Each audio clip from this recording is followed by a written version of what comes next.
Today I wanted to go over some problems on the unit number 9 genetics review. These videos I found I can only have a 15-minute max time, so I'm going to go through them kind of quickly. You guys can always slow them down, pause them, rewatch them as you need, but I need to go through some of these problems kind of quickly.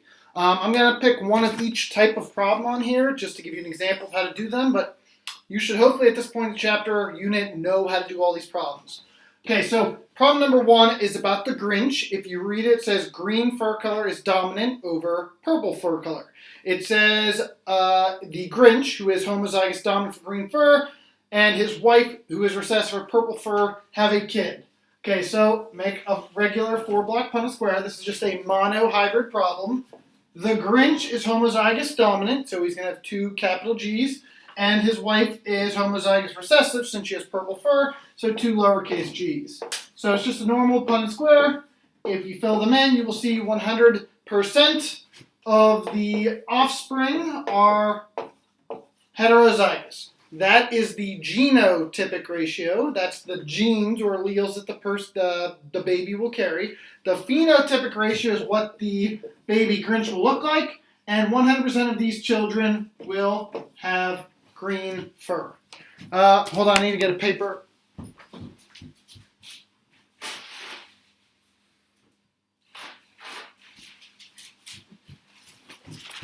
Okay, so now I'm going to go on to a different problem. That was just 1A. You guys can do 1B now. It's the same type of problem. Just the regular monohybrid Punnett square. Okay, the next one I want to do is number 2. Okay, number 2 says dragons can be yellow, red, or orange. Show the genotypes that match using R and Y. So we're using 2 different letters here, and the reason is this is not a regular monohybrid Punnett square. This is a different type of inheritance, which is letter B, which I'll do in a second. So red dragons are going to be 2 capital R's. Orange dragons, if you know anything about colors, orange is a mixture of red and yellow, so it's going to be RY, and yellow is going to be YY. Okay, so this is a different type of inheritance. This is where the 2 homozygous phenotypes blend together to get a different color. So this is called incomplete dominance. Neither one of the 2 alleles is dominant over the other one. Okay, so letter C says show a cross. We need to create a Punnett square for a red dragon and an orange dragon. So I take a red dragon, RR, and an orange dragon, RY. Okay, and then I fill in my Punnett squares. And once you do that, you will see that 50% of these dragons will come out red, and 50% will come out orange. Okay, I'm going to erase that.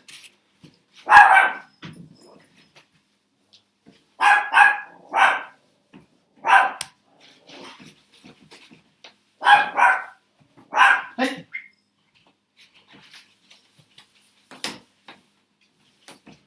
Okay, now the next problem I want to move on to is number 4. 4 is about some aliens. It says the Philanderdats that are blue are going to be capital B, capital B. The Philanderdats that are red are RR. And there are heterozygous Philanderdats that are spotted, red and blue, which is the heterozygous BR. Okay, so it says show a cross. So I'm going to draw a normal Punnett square between a blue female, and it tells us blue is BB, and a spotted male, which it told us is BR. Okay, so fill in the Punnett square, BB, BB, BR, BR.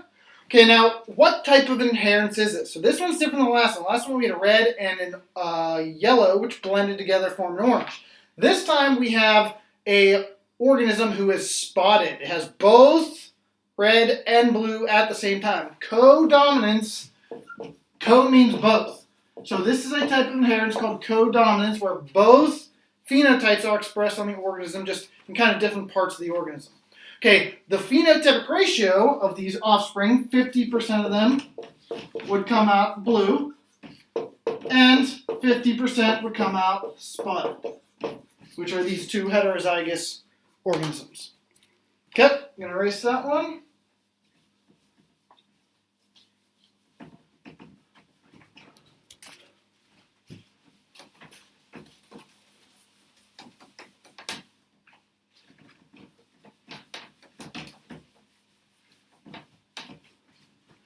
Okay, let's see here. And the last one the last Punnett square one I want to do is number 9. I'm going to do 9A and B.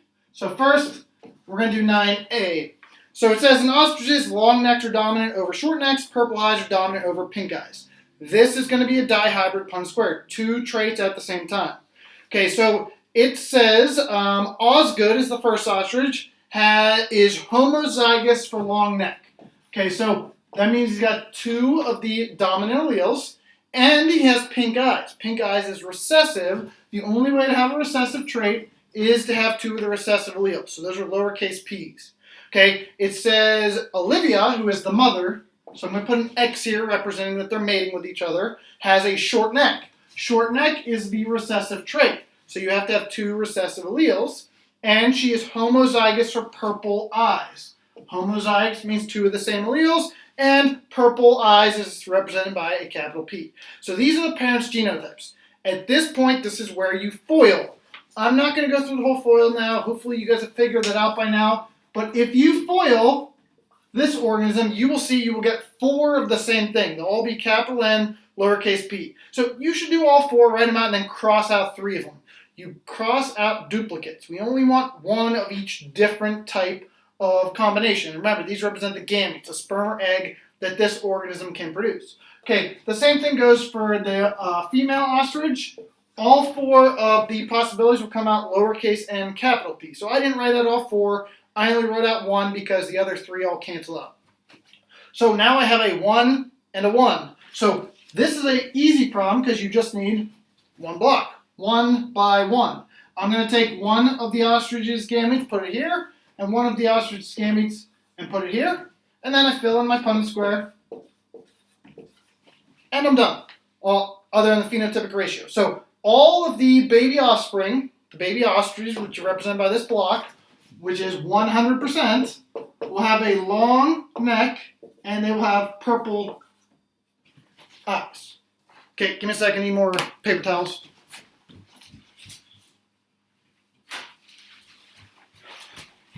Okay, that one should have been hopefully easy for you, but 9B is the long one. This is the toughest problem you can do in this unit. It's going to be a big problem, which is why I give you a lot of room.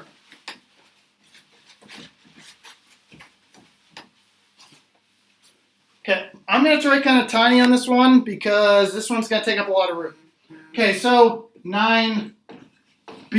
Okay, it says, assume that kid that we just wrote, the capital N, lowercase n, capital P, lowercase p, has a baby with another ostrich with the same genotype. Okay, so the cross would look like this. So write that out first. So both ostriches are heterozygous for both traits. Here's where we need to FOIL. And this is the long one because, as you see, when you FOIL, you're going to get 4 different combinations for each ostrich. Okay, so this ostrich can make these 4 different gametes. FOIL it yourself. You will see you will get all 4 of these. I highly recommend, especially with the P's, try to make the capital P's like real big compared to the lowercase p's, or else you're going to get confused when you start writing them into your Punnett square. This one is going to be the exact same. It's going to have 4 different combinations. Okay, because I have 4 and 4, I need a 16 block Punnett square. Again, I don't have a lot of room on mine, so I'm going to try to write this kind of tiny.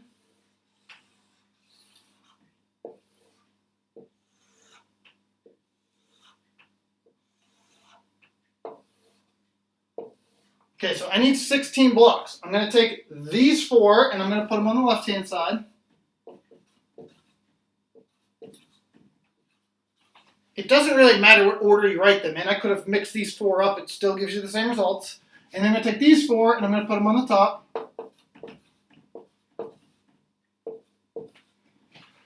Okay, and now's the tedious part, filling them in. It takes a while to fill them in, so bear with me. If you want to kind of fast forward through this part, you guys can do this on your own. Go ahead, give me a minute or two to fill these in.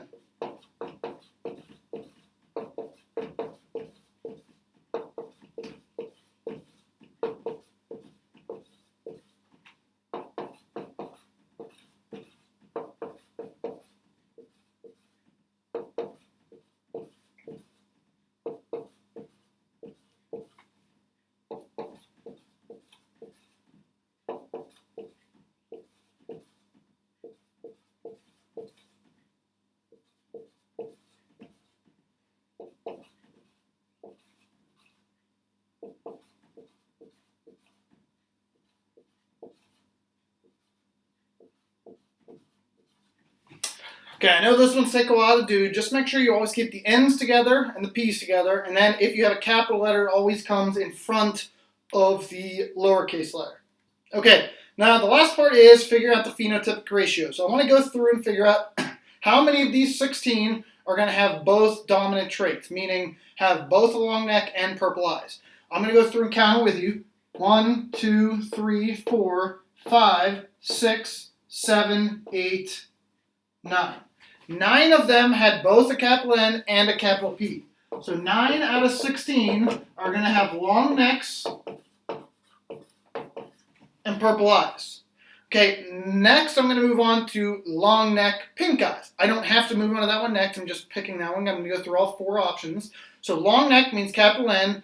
Pink eyes means 2 lowercase p's though. So let's see here. 1, capital N, 2 lowercase p's. So 1, 2, 3. So 3 out of 16 are going to have long neck, pink eyes. Okay, next I'm going to go for a short neck, which is 2 lowercase n's, and purple eyes, which is a capital P. Okay, so 1, 2, 3. 3 out of 16 have a short neck and purple eyes. Okay, there's only one combination left. It's the both recessive traits, short neck, pink eyes. And if you look at all the blocks we've counted, there's only one we have not, which is the bottom right-hand corner, which has all lowercase letters. So 1 out of 16 is short and pink. Okay, that's as long as these types of problems get. I know that was a difficult one because you had to figure out the parents' genotypes, you had to FOIL, you had to do the tedious work of filling in the Punnett square, and then you had to do the tedious part of actually figuring out the phenotypic ratio by looking through all the blocks. Okay, so if you can do this problem, you can do any single Punnett square problem I could possibly give you. This is as difficult as it gets. Okay, there's 4 problems left at the bottom of the page. They're kind of like fill in the blank. I'm just going to read the answer to you. I'm not going to write them on the board, so just pay attention. So the different forms, so this is number 10, the different forms of a gene are called blank.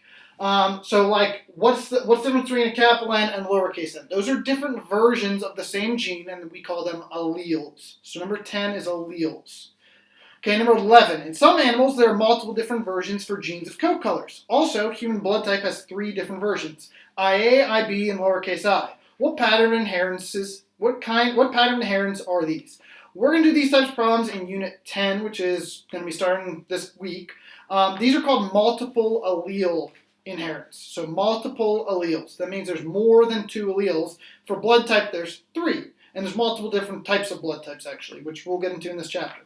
Okay, number 12, hair, eye, and skin color in humans is controlled by more than 2 genes. So the problems we've all done have always been controlled by 1 gene, each trait. Hair color, eye color, skin color, and so on, there's like 4 or 5, maybe even hundreds of genes that play an impact on that trait. We call those traits polygenic. Polygenic. That's number 12. Okay, and finally, number 13, during the formation of gametes in a heterozygous yellow pea plant, which is heterozygous, capital Y, lowercase y, the yellow allele and the green allele do what? This goes back to our meiosis chapter. Do you guys remember alleles separate from each other during anaphase? They get pulled apart. So the blank there is separate or segregate is the technical term.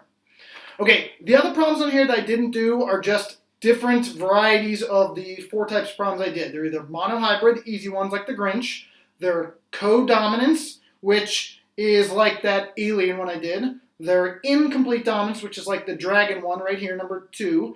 or they are dihybrid problems, which are the toughest ones, like the